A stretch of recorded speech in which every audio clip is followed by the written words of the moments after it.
Hey there everybody, welcome back. Let's talk Manchester United.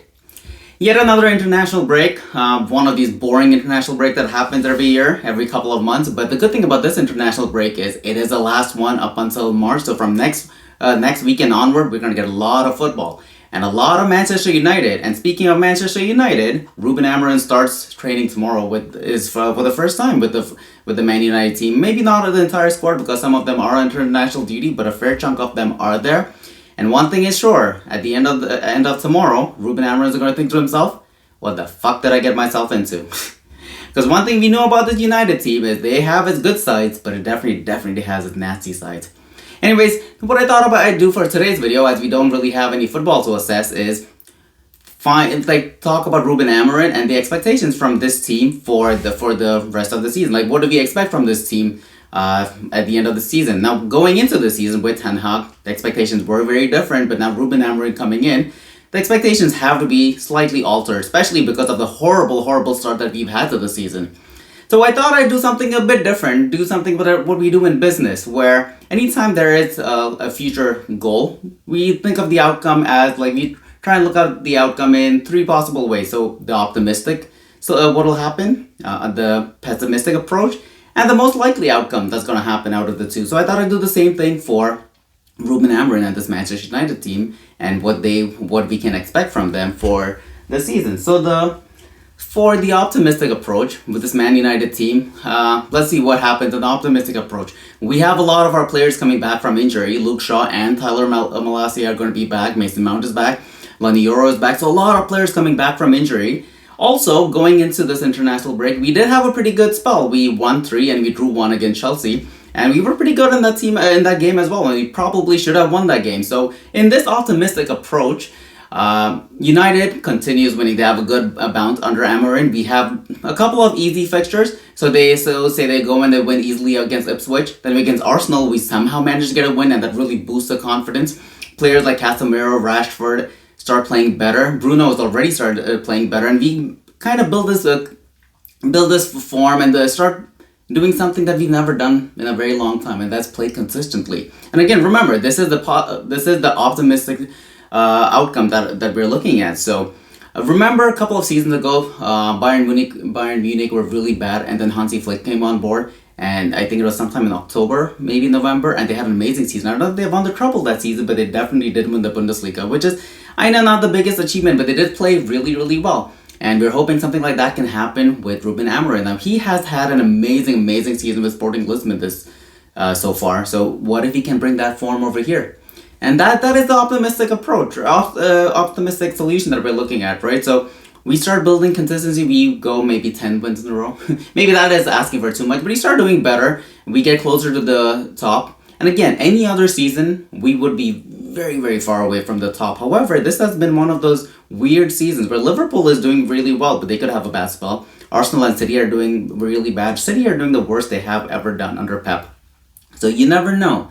If we can build a good start under Amorim and continue that into next year, and maybe we drop points 6 times only, maybe we can kind of be in a title race. But again, this is the optimistic outcome that we're looking at. Now let's look at the pessimistic one. The players come back and they start playing under Amorim. They start doing really well. They put in effort, they do really well, and then we come against one of the big boys and we go a goal down. And then Amorim goes in and gives a halftime speech, and he really gives these players the talking to. And then these players go out on the pitch in the second half, and the whistle blows, and these players' heads drop. Because we've seen that story many times before. So what's saying it's not going to happen under Amorim? It happened under Ten Hag in his first 2 games.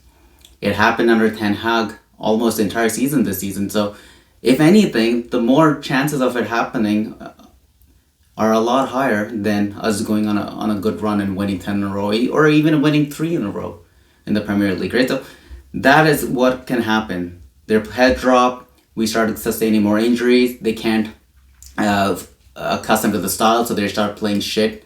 Players' heads drop in constantly in games against big teams, against small teams, are inconsistent.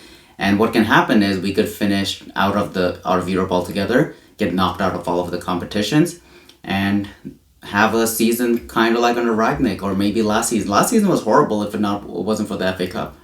And I don't think we could win the FA Cup if we start playing shit. So that's, again, the pessimistic approach. And I don't think that's going to happen. But again, it is something we have to consider. Now, the most likely outcome, what I think is going to happen is we are going to get a bit of a bounce under Amorim. And we are going to play well. There are going to be games where we will struggle. There will be games against like the Fulhams and the Brentfords where we might not necessarily win. We might go a goal or two down. And because of that, not really do too well.